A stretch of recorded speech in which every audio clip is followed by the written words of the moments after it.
Shoshilinch xabar. O'zbekistonda 6 ta viloyatda qor ko'chishi xavfi mavjud.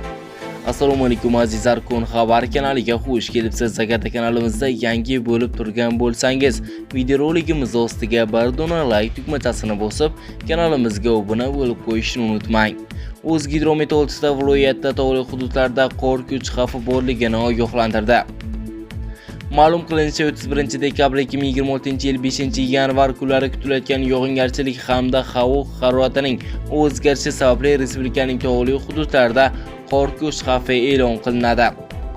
Shu jumladan Qashqadaryo viloyati, Dehqonobod, Kitob, Qamashi shahri, Sabz tumanlarida, Surxondaryo viloyati, Boysun, Qumqo'rg'on, Sariosiyo, Uzun tumanlarida, Samarqand viloyati, Nurobod, Qo'shrabot, Samarqand, Urgut tumanlarida, Jizzax viloyati, Baxmal, Zomin tumanlarida, Toshkent viloyati, Bo'stonliq, Parkent, Ohangaron tumanlarida, Chotqol tizmasi tog'lari, Namangan viloyati, Pop tumanida, tog'li hududlarda istiqomat qiluvchi fuqarolar, dam oluvchilar hamda tog'li hududlarda harakatlanuvchi haydovchilardan ehtiyotkorlik choralarini ko'rishlarini so'raymiz, deyiladi xabarda.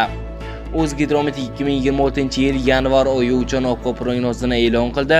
Birinchi 10 kunlikda yog'ingarchilik kuzatilishi ehtimoli kam.